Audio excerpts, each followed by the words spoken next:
Welcome back to Sports, a network. In this episode of Puckin Around, we're going to be talking all things Colorado Avalanche, their first month, October, in review. We're your hosts. I'm Kenny S. And I'm Scramble James. Don't forget to like, subscribe, and share your comments below to support this channel. Let's do this. So coming into November, we're including the November 1st game with the San Jose Sharks. This episode is being filmed on November 2nd. So currently, at time of filming, the Avs are 7-1-5 through 13 games. They've got a point percentage of .713, which is awesome, and they're leading the league with 19 points. Again, that's kind of by virtue of playing that 13th game. There's a couple teams that could go to 20 points and surpass them, but currently they are number one in the Central Division at 7-1-5. Kenny, how do you feel about how the team's doing? Yeah, I think it's safe to say much better than last year at this point of the league. Oh my God! Or the season, sorry. We could compare goaltending. We could talk about all that, but I think this is just a very different looking team than last year. You're not going to see us trading all of these players that we had. I think a lot of the players you're seeing on this team currently, you're going to see moving into the playoffs. But there are some concerns. I would say let's reel it back a little bit to that record and look at. We have 7 wins and 5 overtime losses. Dude, it's crazy. We're if you look at just like wins and losses, and you get rid of the division of regulation and overtime losses, we're like just over a 500 team. We're like 7-6 essentially when you look at it like that. And luckily, like you get a point for those overtime losses. But that is definitely a huge concern that we're struggling to pick up that extra point in OT. Totally. And looking at the 73% point percentage of each game, I think that doesn't tell the whole story, right? It's like, yeah, we're getting points, but it's in these really weird overtime losses and shootouts and overtimes. Yep. So that's concerning, but also at the same time, I know we've talked ad nauseum outside of the podcast about how we don't like the current regulation overtime rules. We don't like the 3-on-3. We don't like the shootouts. So I think it's an interesting spot to be in. I think as long as the Avs are getting points right now, that's what's important moving towards, kind of more towards the midpoint of the season. So overall, happy with where they're at, but I think there's a lot of work to be done. And I think we can kind of dive deeper into that as we get into this podcast. Totally. Yeah, it's definitely like you can't be too upset when you're like, oh, yeah, we're tops in points in the league Right. today. But then, when you sit down and watch the team play, it's like, wow, they really could have gotten another 3 or even 4 points out of those games. And then you're looking at clear separation, both in your division and league wide, as like you are the team to beat. And it's kind of that is in question because of their lack of ability to finish those kind of like close games, I guess. Definitely. And then like in the overtime concerns, I think, Bednar playing Natchez and McKinnon and Makar all together has been a disaster. I mean, it's been a disaster. We could say it's not working out. Yeah. It's not working out, and something's got to change, in my opinion. Yeah, and lots of people have talked about that when Rantanen used to be on the team and how that, with when McKinnon and Rantanen played together, they were also awful in OT.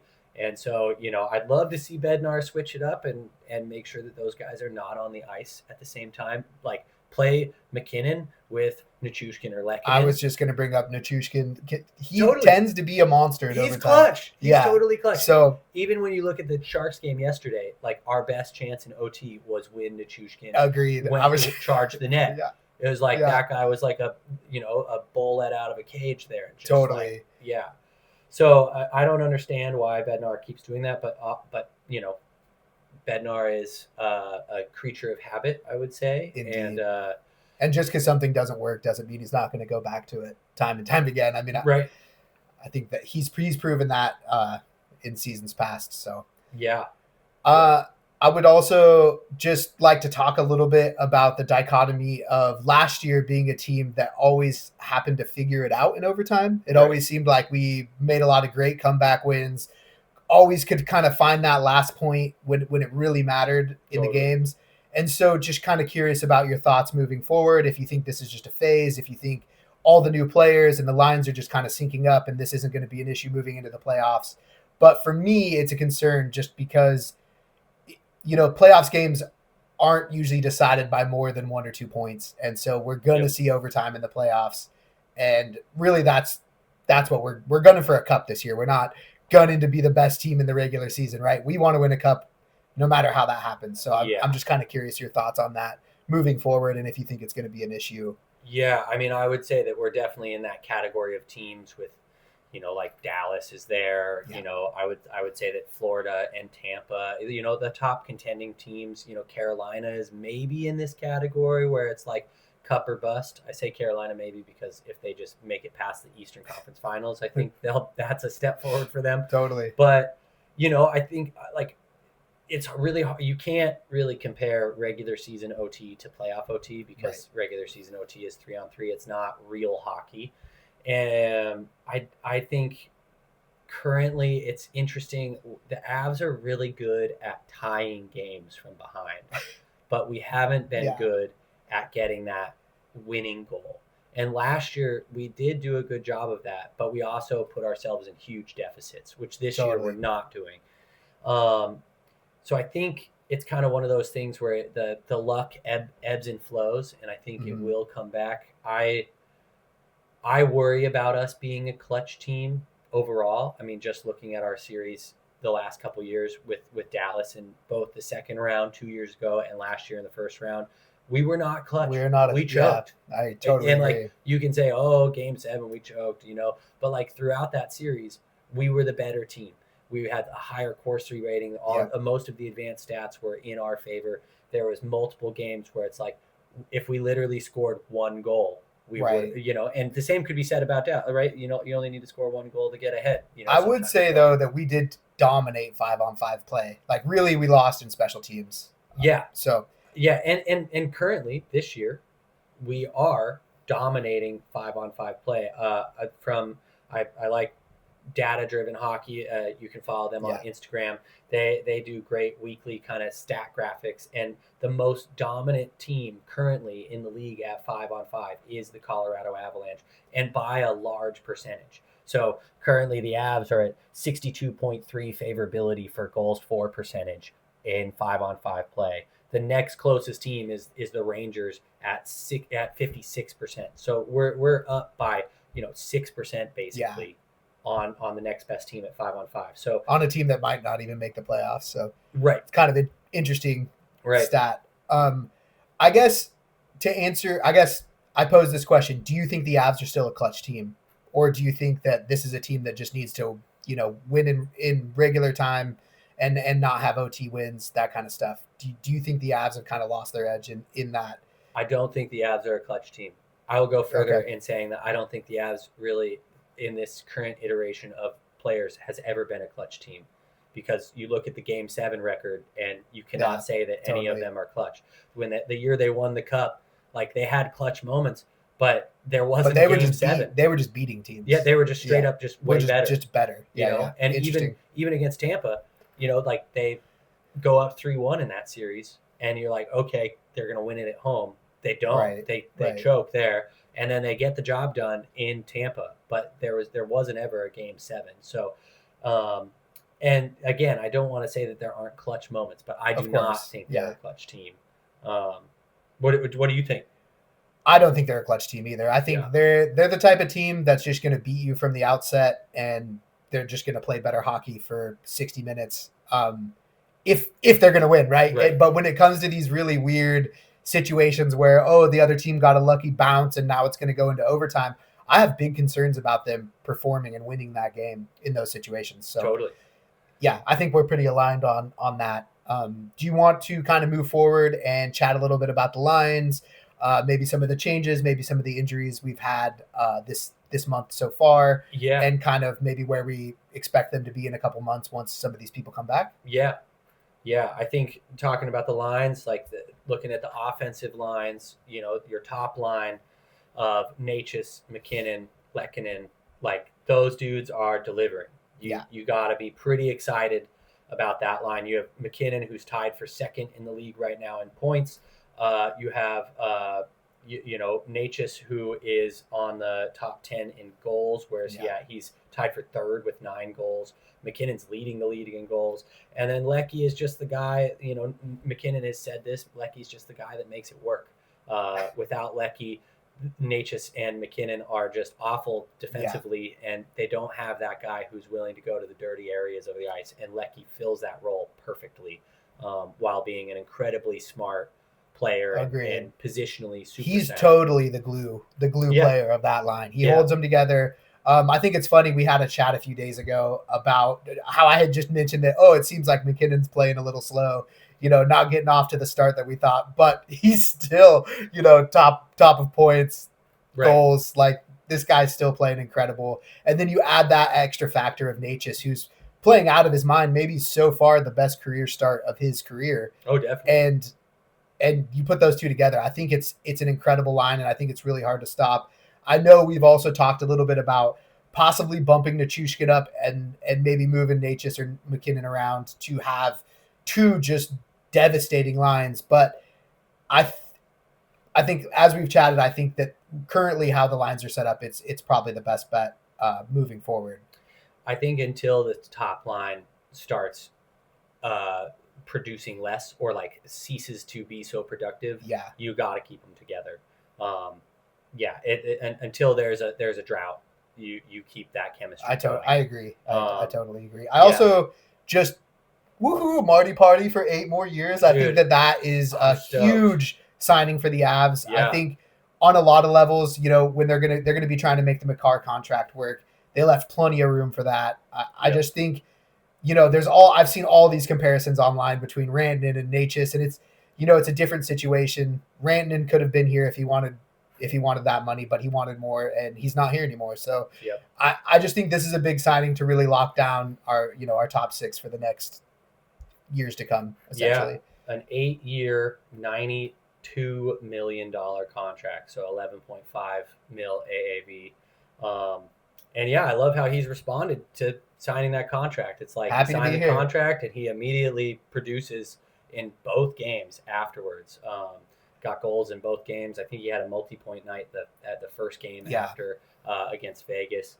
But I'm excited that they signed him. I'm glad that there's not drama. I think the contract is going to age well as the salary cap increases. He's young, so he kind of is just starting to enter his prime. And that's something with Rantanen, where like Rantanen is older. So those last couple years of Rantanen's 8-year deal are going to maybe be a little rough for Dallas. He might not be at prime shape. So, and he could be, but you really never know. But Marty, it's like, okay, that whole contract is going to age fairly well. Agreed. Also, I'm really liking the comments coming from Marty. He's saying this is home. He's saying he wants to bring a cup back. Totally. He just seems to fit in really well with the whole ethos of the Avs, and just he seems to be a good guy in the locker room. Not to say Rantanen wasn't. I'm just saying these are some of the things I've noticed out of some of his interviews and some of the press time he's had. Yep. He just is so positive, and I think he's a great addition to the Avs long term. Yep. Yeah, I agree with that. And I think forever they will be compared to one another. Of course. And Rantanen is a great player. He's truly an elite player. And the question is whether Marty can kind of get in that same category. Yeah. I think he can. I also want to know that they're very different players. Definitely. Just the way they play hockey are very different. I think to compare them straight across is a silly comparison, in my opinion. But I want to make that differentiation that they're not the same hockey player. You can't just say, they're both big guys who stand in front of the net. They're not. They're drastically different. So I think there's just a lot of nuance when comparing those two. Yeah. And I think, if Natchez keeps up his current play, his kind of point per game pace, you're going to be pretty stoked about that. It's really like Natchez has just got to be a point per game player. And that's really what that contract is asking him to do, is like, can you be an 82 to 100 point player consistently every for year? $11 to $12 million a year. Right. Yeah. Which Rantanen was not willing to take that money. Right. Nor do I think he's the most consistent player in the NHL. I think he's very streaky and So yeah, and Natchez has been streaky, but I think one of the things that I read all the discourse online and everybody comparing them, and I think just for me, I keep coming back to I am excited to have a player that is excited to be with the team, and Exactly. I think the fit is good, and I think that over time the contract will age well. I think moving forward, it's detrimental almost to just keep comparing them nonstop. Yeah, And I think it's silly. Yeah. that's like one of those things where it's like, well, you can't change the past, and I'm sure that there's things that the organization and Rantanen would both want to do differently Totally. if they could. But I think that it's kind of inseparable to also realize like the Avs got a 3C with Jack Drury in that deal, improved their depth, Right. and got salary cap flexibility through dealing Rantanen. And so there's kind of like, is Rantanen worth Natchez and Drury? And at this point, I am in the mind of yes, and we'll see how that all pans out. And we'll get to Drury once we get down to the third line. I Yep. guess, final question on this Rantanen Natchez thing. Do you think this will be the defining moment for Chris MacFarland's tenure? Is the Rantanen trade? Or, I mean, I know there's, it's a long career, but yeah. I personally think this will be what the fans hold him to. I don't think it's his defining moment. Yeah. I think, if we win more cups, that'll probably be the defining moment, right? Is he put together a dynasty, and there won't be much to be said after that. Right. If he can win, if this team that he constructed wins a cup or two, I mean, which it's hard to win one. So right. But I don't want to get ahead of ourselves because we haven't been there the last couple of years. But if the team that he constructs can win a cup, then that will define the time. But if they don't, and especially if Natchez doesn't pan out to be a consistent top line producer, which again I think he will be, then the Rantanen trade will define Chris MacFarland. I think another kind of subtext with Chris MacFarland's era is him going all in repeatedly and kind of bankrupting the future assets of the Avs. Totally. Which I think you got to do when you have guys like McKinnon, Makar, when you have Rantanen, you have some of the world's best players. Offensive, defensive, best players. You got to continue to put them in a position to win. But I think we should move on to the second line. I agree. And what are your thoughts on the Avs second line? I like the second line. I'll be honest though, I think Nelson's playing a little bit under his level. I would have hoped we got a little bit more out of that deal, but again, it's early in the season. I think you're going to see Bednar playing around with these lines quite a bit. You recently saw him move Landeskog down to the third, Colton up to the second. I think you're just going to see a lot of tinkering until this line is really dialed in. But hey, Choo Choo Train over the last couple weeks has just been a monster. Yep. And that's something I want to kind of note because Nichushkin has been a volatile part of this roster, I would say, as far as just some of the outside of the hockey kind of shenanigans that have been going on. And it's nice to just see him finally in his place, making the plays we know him for. And I'm really excited about this line, but my one concern is Nelson. Yeah. And just kind of his slow start to the season. Yeah. Nelson currently is 10th on the Avs in points with only 4. He's got 3 goals and an assist. And he's got to be better than that for sure. He's got to be kind of in that 7 to 5 range, really. You have Makar, you have Natchez, you have McKinnon, you have Lehkonen, who's going to get a lot of points by virtue of being up on that top line. You got Makar, who's also getting a lot of points by being around McKinnon and just being himself. But we'll talk about Makar more in a little bit. But I think Nelson's got to do more. He has been a little unlucky. He's hit a lot of posts. Yeah, that's true. Fair enough. Yeah. But I think that line is coming together now that Colton is up there. Like Landy just moving down to the third line. Landy has looked really kind of atrocious with the puck. Agreed. It's been really challenging to feel like he's been a step behind everybody. Which he's getting his legs back and maybe his hands back. And we'll see where he kind of settles into by the February time period. I think we got to give him a couple months. But moving Colton up has really injected that line with a little bit more energy, and you see them able to drive play a little bit more because of Colton's tenacity on the forecheck, especially. Yeah, They are totally. just like locking people in their zone and then grinding them through the cycle and creating opportunities. And even though they haven't netted all that many, that's where you see Nichushkin start heating up, is you get all this zone time. And plus minus is a very flawed stat, but Brock Nelson is a +4, even though he's only got 4 points. But you think about, he's been on the ice for positive play,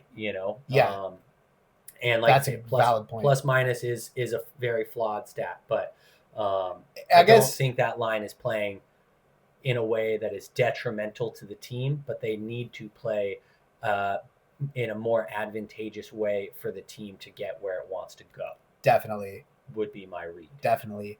I also think, come playoff time, we're going to need this line to score. We can't just rely on McKinnon and Natchez and Makar to score all the points. We need them to come somewhere else. I would like to touch on the subject. Do you think Olofsson is a better fit for the second line than Colton? Or just with recent play, Olofsson had his first hat trick a few nights ago. I think he's been playing great. But I'm just curious your thoughts. I also thought there was a pretty good connection between Colton and Drury while Colton was down on the third line. Yeah. So just kind of your thoughts on that, and how you would do it if you were the coach. I think that Olofsson is slotted perfectly on the third line currently. Okay. I think that Colton up on that second line kind of gives them something that fits with Nelson and Nichushkin. And I think that Olofsson is a creative boost for the third line. And so on that third line with Drury and Landeskog, you kind of have this nice blend of, you have Landy, who's a good two-way player, and on the third line with where his skill set is currently, that's kind of fitting in more. You have Drury, who's incredibly responsible on the defensive end, a lights-out face-off guy. And then you also have someone who is constantly looking to set up his teammates. Like Drury is kind of under the radar creative. And then you have Olofsson with his incredible shot and kind of that finesse touch. And so I think that line is a really balanced group. And so I think currently with the second line starting to find success with Nichushkin driving more play and getting to the net, you have Nelson in good positions, and you have Colton just like hounding down pucks. I think that line is balanced, and then the third line is also becoming more balanced. And then I think with Olofsson, and we'll maybe get into this in a little bit, being on that power play unit to get that extra offensive boost is, I think, like I said, I think he's kind of slotted perfectly right now. I also like to mention the hockey IQ of this third line. I mean, you have Landeskog and Drury, who in my opinion are two, all these guys know hockey. They've played since they were super young, but I just think those two together, I think you just have a ton of IQ and experience on this third line. And I think that's the better situation than having Landeskog or Olofsson up on the second, but only time will tell. And who knows, maybe Landy finds his legs. Maybe Landy just gets better and better. It's just tough to tell right now because it's so early. So and I think kind of with the third line, you look at that line and you're like, I would put that line out against any other team's top line. Totally. And I'm trusting Drury. I'm trusting Landy to be responsible defensively to shut them down. Yeah. And then you have Olofsson, who can make things happen. And Olofsson last year in Vegas started to play much smarter defensively. He grew a lot in that area. And so far this year, I've been impressed with him in the defensive zone with his positioning. He's playing smart hockey. So I'm like, I totally agree. Feeling really good actually about that third line. I'd like to see them get a couple more points outside the power play, because like Olofsson did get a hat trick, but most of those points were on the power play. That they had that one night where their power play was awesome, and the rest has just been awful. But they were like 4 for 6 or something. 4 for 8. Oh, 4 for 8. No, you're right. Yeah, you're 4 right. for 6. You're right. 4 for 6. Yeah. But so I want to see both the second and third line start producing more at 5-on-5. And that's again where I mentioned that stat earlier, where the Avs are the best goals for percentage in 5-on-5 play in the league. And that's where it's like, you have these second and third lines that are like totally hemming people in their own zone. Like there are driving play and creating opportunities, and they just need to finish a little bit better. So, yeah. So I think that covers probably the second and third line. Yeah, I feel good about those. I honestly want to move on to one of my favorite lines on the Avs, which is the fourth line, the Miners themselves. The Miners. Unfortunately, it looks a little different right now than maybe last season in the playoffs or what it's going to be in the future, just with injuries and people slotting in. But yeah, let's get into it a little bit. I guess with the fourth line, we're missing the mayor, O'Connor. One of my favorite Avs players.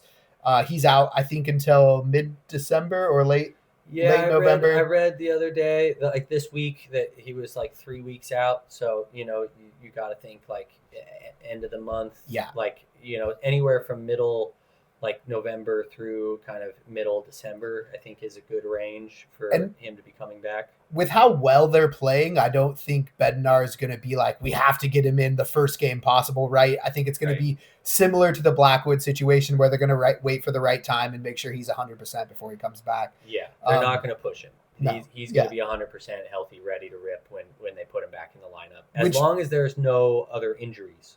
Right. Because if you have a healthy roster other than that, and you have Brindley down there, and Bardakov kind of continuing to grow and playing decently, and then Parker Kelly kind of being your vet guy guiding those two rookies. Yeah. Bednar is going to let them grow. Agreed. Yeah, totally. I also it's a drastically different situation than last year, right? Where we were like, we got to get our guys back as soon as possible. Totally. We had so many injuries. Yeah. Georgiev was just absolutely drastic in the net. So, yeah, I just think we're in a very different spot than last year, and I think that's important to recognize. Totally. When you're talking about some of these guys coming back from injury and how they're going to deal with it. Here's a tricky aspect of the fourth line. When O'Connor comes back, how do you format the fourth line? Do you keep Bardakov at center and drop Brindley, or do you keep Brindley and move Parker Kelly to center and drop Bardakov? That is so tough. I have loved Brindley's play. Yeah. Both sides of the ice, this kid's getting after it. So personally, I would move Parker Kelly, keep Brindley, drop Bardakov, and that's such a tough decision. Bardakov is your 13th, and he's your 13th. Yeah. And then honestly, I feel like you just have Brindley and Bardakov just kind of play for that slot. It's like who's playing the best right now? If Brindley continues to play the way he's playing, no issues with his play. And honestly, same with Bardakov, but Bardakov had a rough couple first games, and then the last couple games he's been playing a lot more responsible in the defensive zone, and he's created a couple really awesome opportunities offensively. I agree with I think you got to keep Brindley in the lineup, and you move Kelly to center, even though the data on Kelly at center is a lot worse. Kelly is a much better wing than center, but I think Brindley is starting to play on your PK. Mm-hmm. He started to play on their second power play unit, which is crazy. But the dude has skill, and then he's also has this a work rate where he's doing what you need a fourth line player to do, even though he's been a skill player all his life. So it's kind of like he's growing into that role. And Bardakov having kind of a year where he's in and out of the lineup, I think could help him grow. And then when you're looking at it for like next year or the future, you're like, okay, cool. If we have Mac, Nelson, Drury, and then Bardakov, like those are all locked up positions, and down the middle, you're looking pretty good. You're pretty excited about that as you look for the next 3 years or so. We got to re-sign Drury here in that time, but I think it's going to be something Bednar is going to play with too. I don't think he's going to set it one way and just leave it for the rest of the season, right? I think obviously it'll depend on how they're playing at the time. Again, back to kind of similar what you said, Brindley's work rate. If you combine that with O'Connor's work rate and Kelly's work rate, I think you're gonna have these guys mining pucks all day. And the miners down there freaking mining out pucks. I think we're gonna see a lot of shorthanded goals from this unit. I think I'm excited to get O'Connor back for Of that course, reason of of course. he's such a shorthanded threat. Sweet. Let's switch and talk about their D pairings. Yeah. First month. What do you think of Makar and Taves? How's the first pairing doing? Stats will tell you that they're doing amazing. I would say just the eye test and look like from how much Avs I've watched over the last 5-10 years, I think Makar is started out a little slow. I think, again, the stats will tell you he's, the best defenseman in the world still. But I think that just kind of what we're used to is he's starting out a little slow. And I think he can pick it up on the goal front. But, hey, as long as we're winning games. So I think my biggest concern with Makar this year has been a lack of responsibility with the puck in his own zone. That's something that we haven't really seen from him as much in the past, but he's had multiple turnovers that have resulted in goals or very, very quality scoring chances for the other team. And ones where you're just like, you passed it directly to the other team. Right. Like, why? In your own zone. What are you doing? Like what's going on here? So it's challenging because he plays so many minutes. He takes on such a heavy load. And it's like you were saying, it feels like he's out to a slow start. The dude is 7 points ahead of anybody, or not anybody, any other defenseman in the league for points. He's tied for first in goals at 4. And it's like, as a Avs fan, we're watching him and we're like, oh, he looks really just pretty off this year. And it's like, okay, he looks off and he's still leading the league substantially in those offensive categories. And so it's like, I think as he kind of starts to put it together, which I think he will over time, then we're really going to see him separate himself from the rest of the league. And really, I mean, Quinn Hughes is obviously the closest to him in most people's eyes. Quinn Hughes isn't even in the top 10 in points right now for defensemen. So, Makar does have an opportunity to really jump out to a huge lead in the top defenseman kind of rankings here. But he's got to clean it up in his own zone. Kind of going to the other side, looking at his line mate, Taves. I mean, Taser is, I feel like he plays such good defense. Mm-hmm. One thing I'd like to see more out of Taves is him shooting the puck. There's times where I'll see him be wide open in the zone, and he almost always opts to pass it to Makar or someone else. And we saw some great goals from Taves last year. I don't know, and maybe that's just the offensive scheme. He's got a decent shot. He's a great shooter, and I would just like to see. I mean, in general, I would like to see the Avs play more downhill and send everything to the net. But I guess as long as we're winning. But I like I said, I'd like to see Taves take a few more shots at the net when he has the puck. So Taves only has 3 assists on the year so far, which for a top pairing guy, you want more out of him there. And he has in the past given more. So it's kind of, and he is, in his 30s. It's like, okay, is this starting to be a age thing? I mean, I don't think so. He looks so good defensively. And that's where it's the trade-off of like, okay, well, you got Makar, who's, doing all of this heavy lifting offensively, and he needs to be paired with someone who can hold down the defensive positioning and have his back essentially, which he does. Has been he does well. Yeah, he does really well at that. And Taves continues to do really well at that. So I'm I would like to see Taves produce more offensively as well. I also, I'm actually a big Taves fan. I mean, I'm like, I need to get a Taves jersey. I think he's awesome. I love his style of play. I think he may be one of the most underrated defensemen in the NHL. Yeah. Like personally, when I watch this guy play, he's a lockdown defender. Yeah.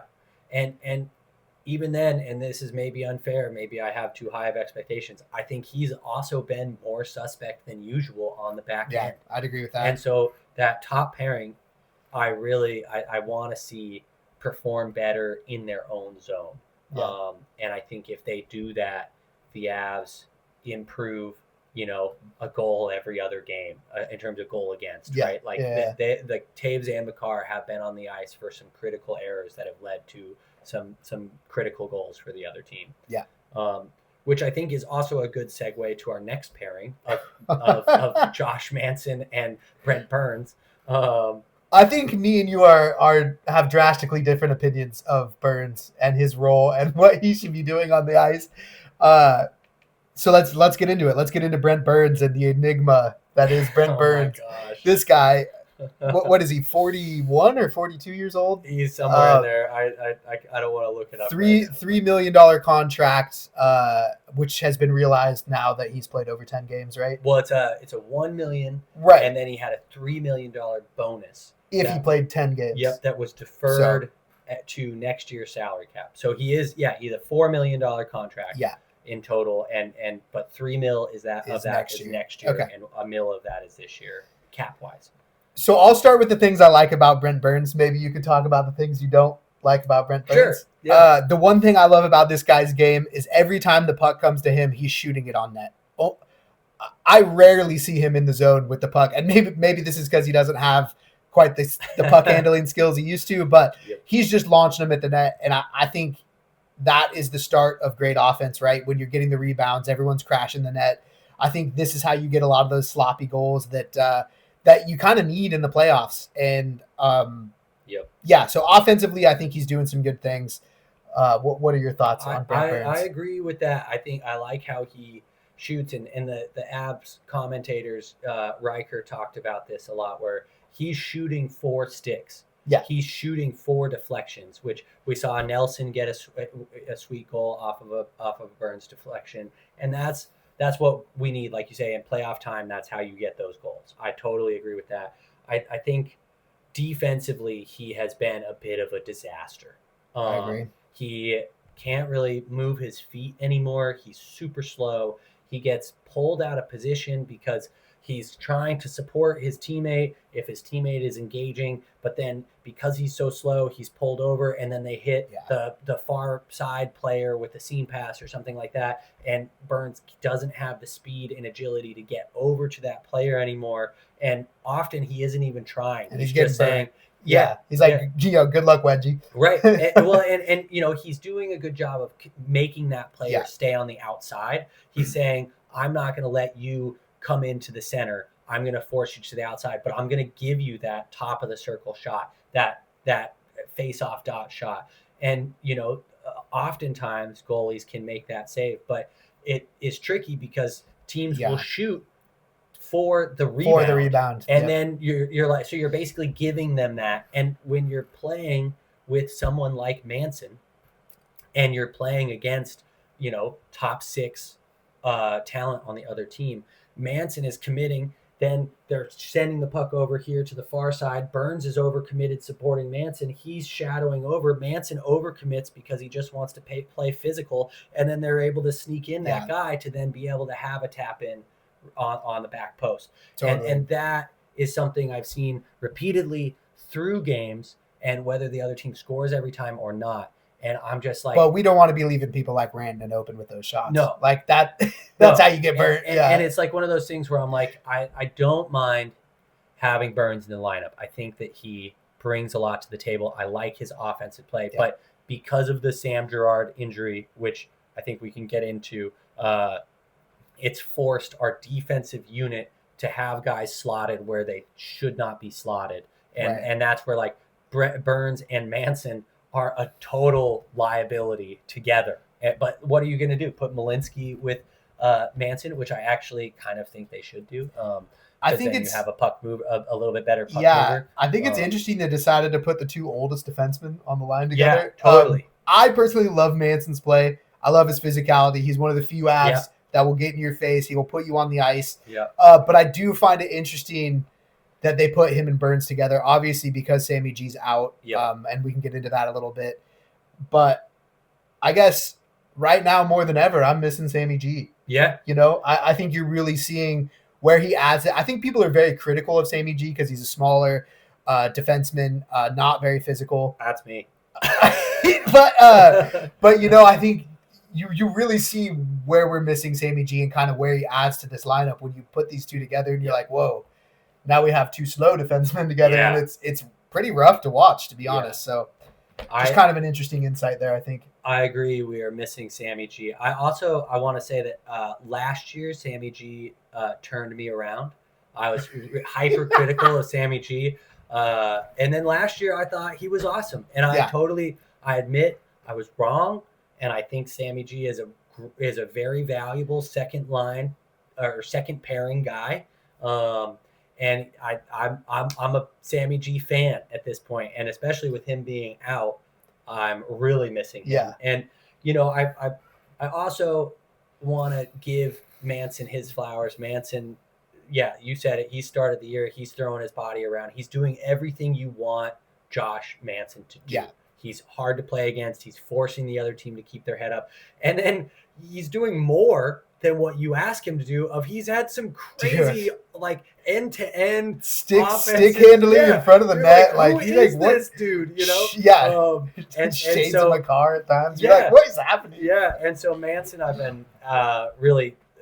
I think he's playing great, and you have to take that with his flaws, right? Like Manson as a player with his style, the way that he plays, he is gonna overcommit. He's gonna be out of position. He's gonna make that kind of error that allows the other team to have an option. And that's where Sammy G has been good at covering for him in the past. Who Sammy also kind of has that, like that second pairing has always been a bit volatile, but Burns just doesn't have the speed to be able to cover for Manson. Right. And that's where I'm like, for me, this pairing isn't working. I would like to see experimenting with putting Malinsky with Manson to see if Malinsky, who can skate a little bit better, can cover for Manson a little bit more. And then you have Burns on the bottom pairing who can help maybe guide that rookie along that he's playing with. And the third pairing with right now it's Sam Malinsky and Solovyov. And Solovyov and Jack Ashan have kind of been alternating. It seems like the coaching staff likes Solovyov a little bit better. I would agree. Because he's just getting more minutes.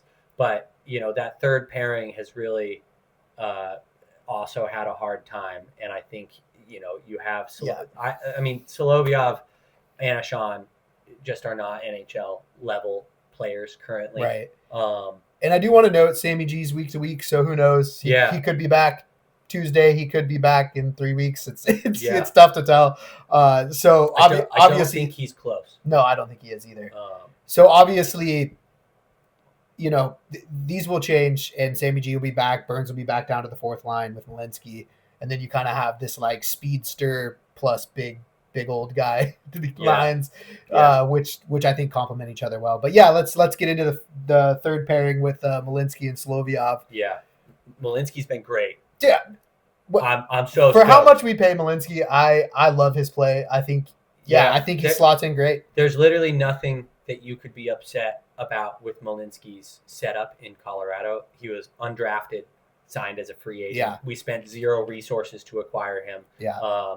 He's developed really nicely, and the last week especially, you've seen Malinsky do things that are shades of Makar. He's done this like heel to heel skate move, to trick people out and go around them and drive the net. He's been walking the blue line. I was just going to say, I've seen him walking the blue line a lot more than ever before. Yeah, so. It's like, you start to see someone, a player there where you're like, I think we got somebody. And it's like he's continuing to grow.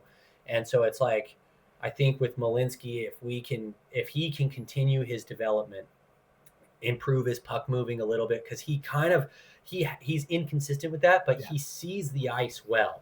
And he sees plays developing, and he just needs to get a little bit more refined with his decision making, and then he will be a super solid second pairing guy. And then you kind of have, like, looking down the line, you're going to have a situation where you're like, okay, we have Taser and Makar, and then we have Malinsky, and then who's pairing with Malinsky, whether that's Josh Manson, Sammy G, and those guys are kind of approaching maybe the end of their tenure with the Avs. We'll see. So, but Malinsky is someone that I think the Avs have a solid defenseman for many years that will be an affordable option behind Makar and Taves.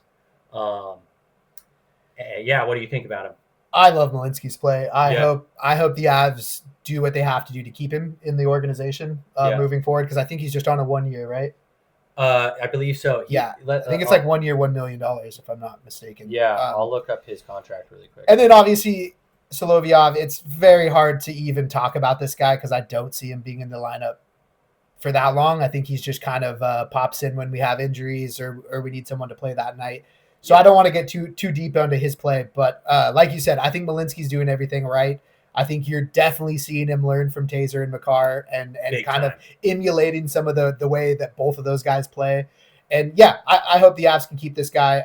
Kind of real quick to go back to Manson. I'll be honest, I'm surprised the Avs continued with Manson this year. I thought he was going to be one of the guys to go.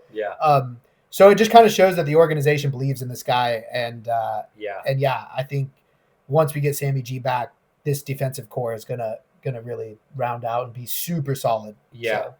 I agree. I think the defense is maybe a trade deadline kind of topic, where do you try to get a seventh defenseman so that if someone gets hurt, because I mean, let's face it, injuries happen, and like thinking about the 2022 Cup year, right? Like Gerard broke his sternum, and then but you had the depth to have someone was able to step up and step in and fill that gap, which, like, if we're being honest, Solovyov and or Ashan are not that guy.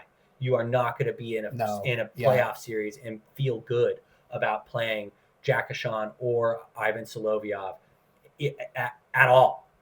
Right. Regardless of if they're only taking 4 shifts a period or whatever, it's like, no, you don't want that person on the ice. So I think that's something that McFarland will try to address. And, last year they kind of got, Eric Johnson. And so it's like, okay, who's that vet that costs basically nothing, that they're bringing on to just shore up that possibility,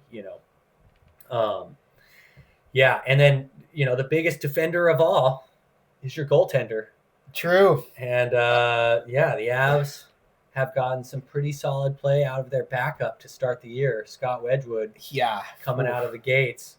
I mean, he had such a hot start. He was the 3rd star of the week, the 2nd week of the season. He went 3-0 with a .954 save percentage.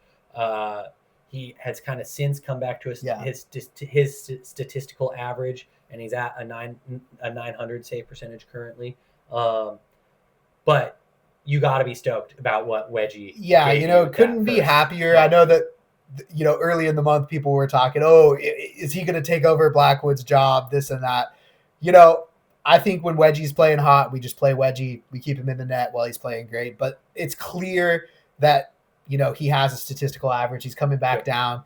Also, it seemed like he was getting a little tired there, playing every game. So you saw Miner come up and play a little bit, who I thought had a great stint, for being an AHL goalie. I think he played great his time in net.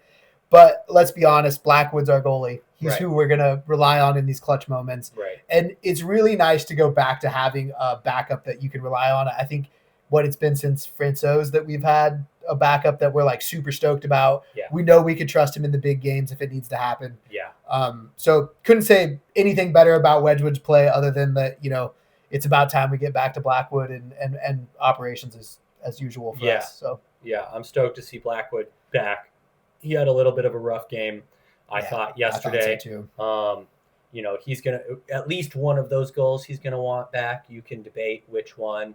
I think it's fair to say that both Celebrini's goal and the overtime goal are goals that you would want him to save, or shots that you would want him to save.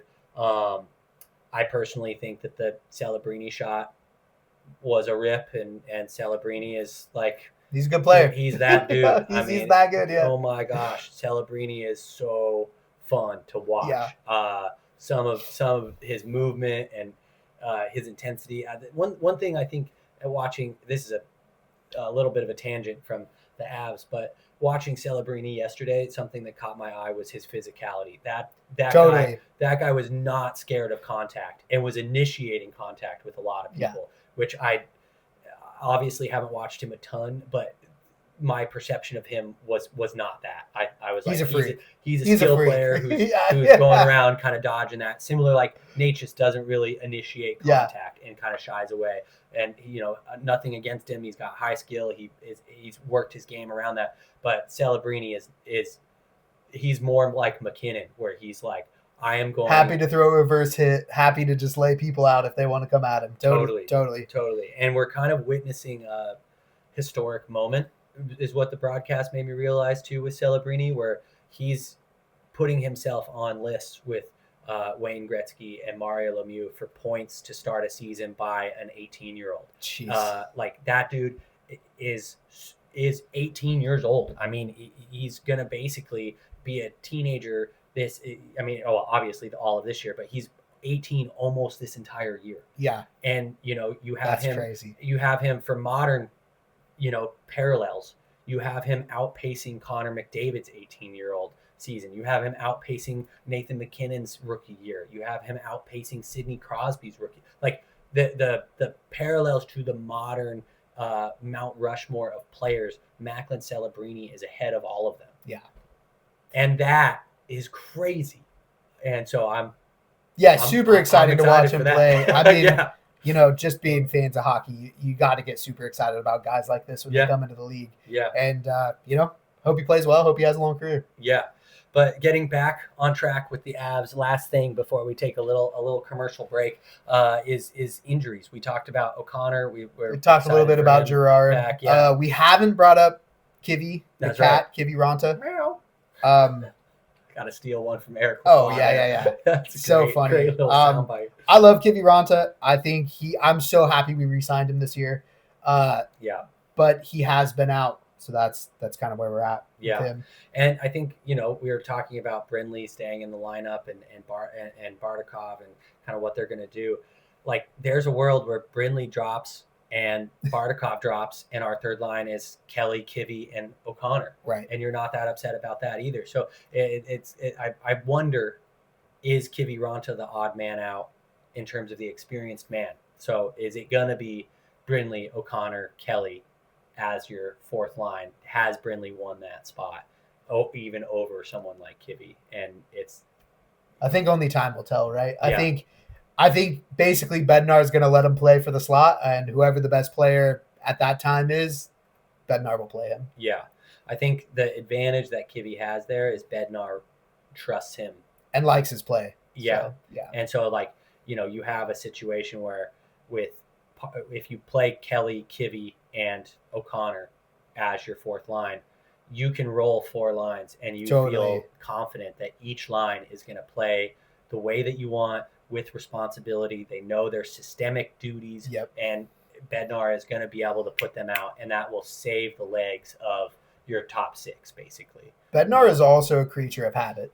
Totally. Like, once he finds the thing that he thinks works, he's not going to just start switching things up. Once he thinks it works, he's going to let it ride for a while. So just kind of something to note. Yeah.